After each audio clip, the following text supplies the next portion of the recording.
అందరికీ వందనములు. Praise the Lord. మిత్రులారా, ప్రియమైన దేవుని బిడ్డలారా, మనం చీకేసిన బొక్కలు తినేసి మిగిలిన ఆహారం పెడితే తిని మన ఇంటి దగ్గర ఎంతో విశ్వాసంగా కాపలా కాస్తూ ఉండే కుక్కకి దేవుడు సృష్టిని ఎంతో మంచిగా చేసి నీకు అనుభవించడానికి అన్నీ ఇచ్చి భూమి లోపల ఎన్నో సారాలను పెట్టి పంటలకు అనుగుణంగా పండించుటకు అనుకూలంగా భూమిని చేసి సరైన సమయానికి ఎండ వాన వాతావరణాన్ని దయచేస్తూ ఇలా ఎన్నో మనం ఊహించిన విధంగా కార్యాలు మన కొరకు చేసినా గానీ దేవునికి నమ్మకంగా విశ్వాసంగా బ్రతకక దేవుడా నీవు మా కొరకు ఏం చేశావు అని అడిగే మనిషికి ఉందా పోలిక? ప్రతి మనిషి పాపంతో జీవిస్తూ ఉదయం పడక మీద నుంచి లేచిన దగ్గర నుండి మరలా రాత్రి పడక మీదకు వెళ్ళే వరకు కుళ్ళు కుట్ర ద్వేషం అసూయ పగలతో రగిలిపోతున్న మానవ జాతి ప్రేమను కలిగి జీవించాలని మార్గదర్శిగా యేసుక్రీస్తు ఈ లోకానికి వచ్చి మనం చేసిన పాపాల వలన మనం నరకానికి వెళ్ళకూడదని సెలవులో ఆయన పొందిన మరణం నీ నా కొరకే అని విశ్వసించి బాప్తిస్మం తీసుకొని పరిశుద్ధంగా పవిత్రంగా ఆయన సహాయంతో జీవిస్తే పరలోకానికి చేరగలరని ఆయన ముందుగా సిద్ధం చేశాడు ప్రణాళిక.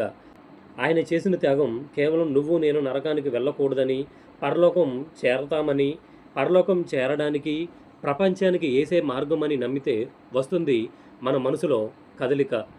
నీ అరచేతిలో గీతలు నీ తలరాత అనుకోవడం, ఆ గీతలే లేకపోతే చెయ్యి ముడుచుకోదని తెలుసుకోలేకపోవడం, నీ అమాయకత్వాన్ని క్యాష్ చేసుకోవడానికి చిలక జోష్యమని, జ్యోతిష్య శాస్త్రమని, జాతక శాస్త్రమని, మంత్రతంత్రాలు ఇలా ఇంకా ఎన్నో విదేశాలలో లేని మూఢనమ్మకాలు నీపై రుద్దుతున్న వాటి కోసం నీ పరుగులు ఆగాలిక.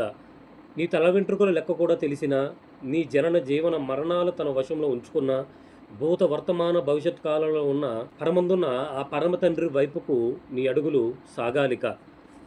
దేవుని వైపుకు నీ ఆలోచనలు మళ్ళితే అనవసరమైన వాటికి, లేని వాటికి, నీ ఆత్మను ఏమీ చేయలేని వారికి, నీ బలహీనతలను ఆసరా చేసుకొని నిన్ను భయపెట్టే వారికి భయపడక దేవునిపై పూర్తిగా ఆనుకొని అవుతుంది నీ మనసు చాలా తేలిక.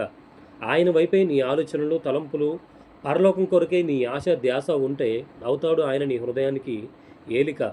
నీ హృదయంలో నుండి పాప సంబంధమైనవి బయటికి నెట్టేస్తూ దైవ సంబంధమైనవి లోపలికి ఆహ్వానించడం వలన నీ మనసులో జరుగుతుంది దైవానికై చీలిక. దైవ ధ్యానంలో ఎక్కువగా గడిపితే హృదయంలోకి చేరలేదు ఏ పాపమనే పీలిక. అందరికీ వందనములు.